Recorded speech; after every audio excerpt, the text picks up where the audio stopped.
Jumpa lagi Ken bersama Bung Firdaus Ilyas. Iya, berjumpa lagi kita, Bung Meldi Rendra. Orang-orang Jokowi, Bung Firdaus, ini tema yang menarik saya kira ya. Untuk setelah Jokowi lengser, apakah orang-orang Jokowi menjadi sebuah entitas politik baru, Bung Firdaus? Sebenarnya entitas politik baru ini bagus juga, seperti SBY membangun entitas Partai Demokrat ya setelah dia tidak lagi berkuasa misalnya. Ini akan menjadi sebuah sumber atau sebuah power baru yang bisa mengkritik Prabowo misalnya.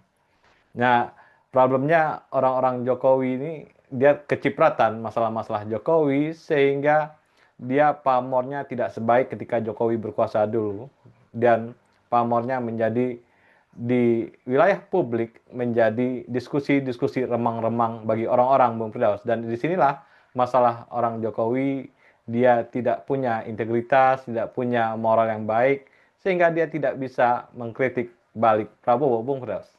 Iya, Bung Meldi. Kalau kita bicara kiprah para loyalis atau para pendukung Jokowi, terutama di pemerintahan Prabowo gitu ya, maka secara kasat mata kita bisa melihat lambat laun kiprahnya akan semakin berkurang, Bung Meldi. Paling tidak dalam beberapa hal-hal atau indikator yang kita bisa lihat gitu dalam hampir setahun pemerintahan Prabowo begitu.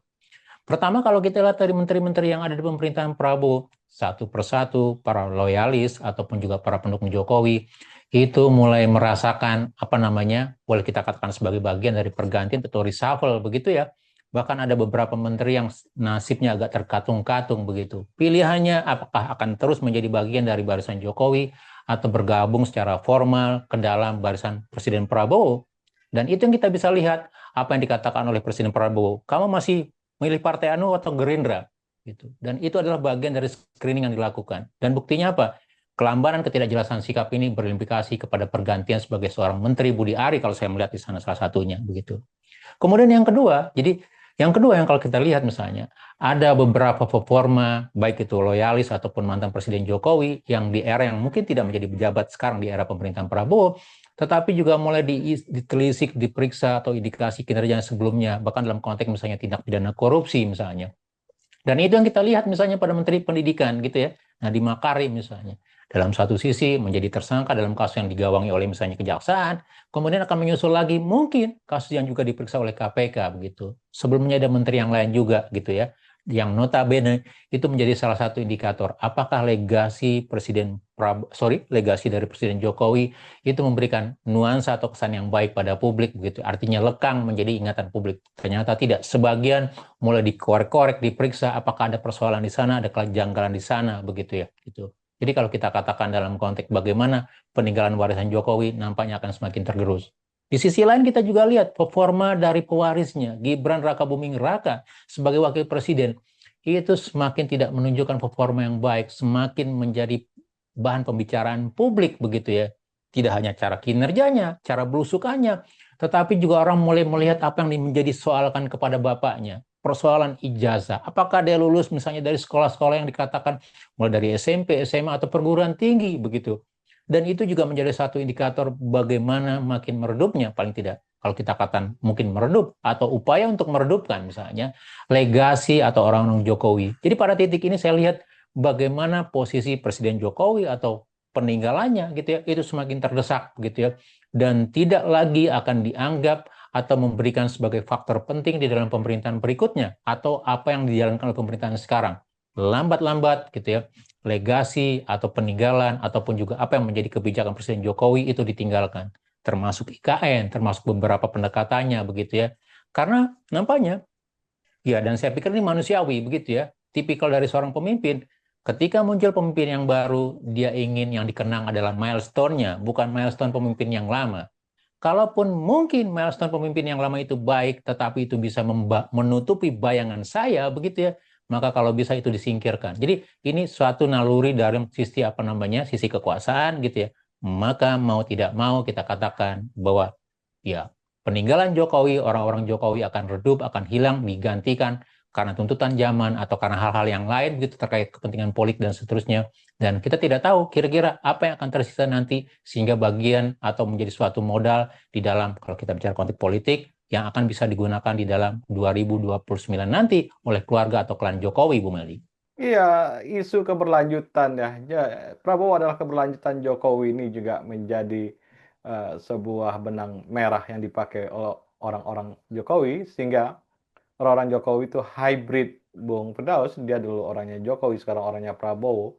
Dalam politik dikenal dengan peladang berpindah Bung Firdaus. Jadi nomaden. Jadi ladangnya pindah-pindah ya. Jadi ini adalah sebuah ya tradisi ladang berpindah ini ada tradisi paling kuno di pertanian Bung Pras, hanya orang-orang rimba yang melakukan ladang berpindah. Nah, di politik juga banyak orang yang peladang berpindah ini. Ya ini kita harus saya kira ini adalah tradisi politik yang tidak baik bagi peladang-peladang berpindah ini.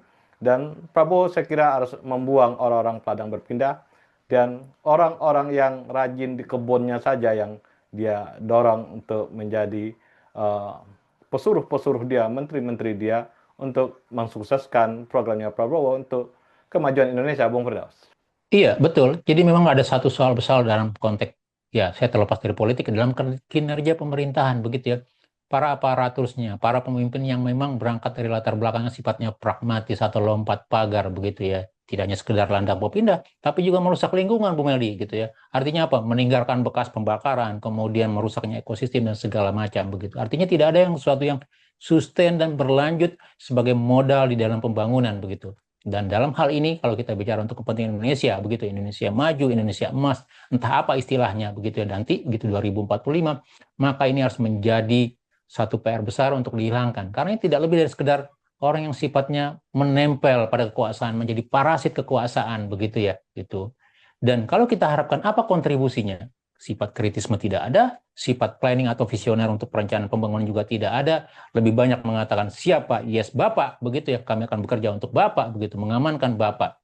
Tetapi apa kontribusinya, apa sikapnya, bagaimana kenegarawanannya itu tidak terjadi, begitu. Dan saya pikir inilah yang dari awal kita katakan, gitu ya, bahwa yang dibutuhkan adalah orang-orang yang memang punya kontribusi, punya keberpihakan, begitu ya, kalau kita katakan dalam konteks sederhana, orang yang punya kinerja dan kemampuan, begitu.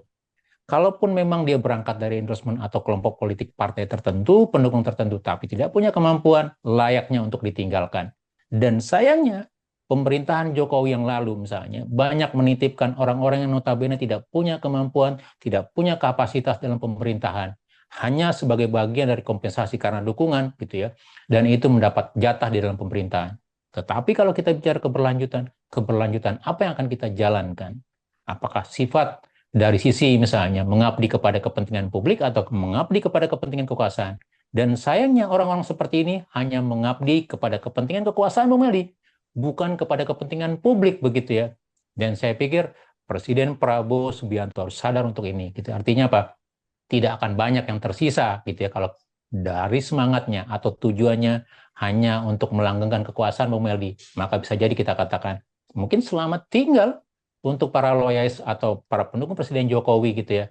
Kita tunggu, kita nantikan para pemimpin yang benar-benar berpenting atau berpihak kepada kepentingan publik, Bu Meldi. Indonesia diwarnai oleh pragmatisme politik, Bung Firdaus. Ini juga menjadi catatan penting. Idealisme politik tergeser oleh pragmatisme politik. Orientasi politik para aktor politik Indonesia itu adalah kekuasaan, bukan sebuah virtu, ada kebaikan bersama yang dia dorong melalui kendaraan politik. Nah, ini juga masalah-masalah dari tahun ke tahun sebenarnya, dari pemilu awal-awal Megawati, Gus Dur sampai Prabowo, sebenarnya aktornya itu saja, sehingga juga ada persoalan kaderisasi politik di berbagai partai politik misalnya, karena orang-orangnya tidak idealis, orang-orangnya melihat itu ada sebuah konteks untuk merebut kekuasaan, sehingga kemajuan politik di Indonesia tidak baik-baik saja, sedangkan PR-nya makin lama makin banyak, dan ini adalah sebuah kebuntuan politik yang harus didobrak di Indonesia. Iya, betul. Kalau ingin para loyalis atau yang mengatakan sebagai Jokowisme atau bahkan Presiden Jokowi, mantan Presiden Jokowi, memastikan bahwa dia masih memiliki kenegarawanan, kontribusi untuk pemerintahan atau kepentingan rakyat misalnya, maka mau tidak mau gitu ya, para loyalis ini harus kembali kepada jati dirinya. Artinya apa? Ketika pertama kali berpolitik, kemudian menyampaikan kepentingan publik misalnya, kita tidak melihat gitu ya, dan dalam konteks ini mungkin bisa jadi nanti misalnya apa yang terjadi pada misalnya Budi Ari atau Karding atau beberapa yang mulai dilirik begitu ya gitu ya.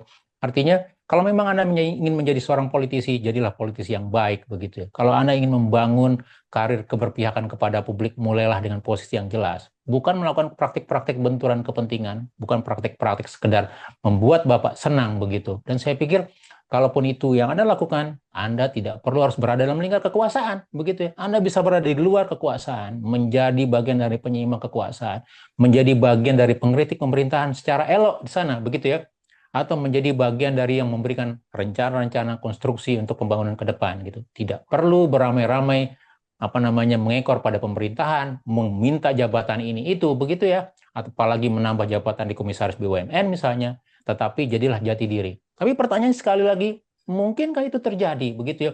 Siapa di antara para loyalis ini atau bahkan partai politik, misalnya partai politik yang dibentuk oleh PSI gitu yang baru gitu ya, bisa memberikan semacam sebuah nilai yang orisinil, yang genuine sebagai bagian dari politik yang mendorong pengurusan oleh negara, pengurusan oleh aparatus negara, bukan negara kekuasaan, bukan negara di mana kita hanya menjadi hamba sahaya di sana, Bung Willy, tapi negara yang memang berjuang untuk kepentingan publik. Itu yang masih menjadi pertanyaan kita, Bung Willy. Terima kasih, Bung Firdaus. Iya, sama-sama Bung Willy. Terima kasih banyak. Salam Indonesia bersih. Salam Indonesia bersih.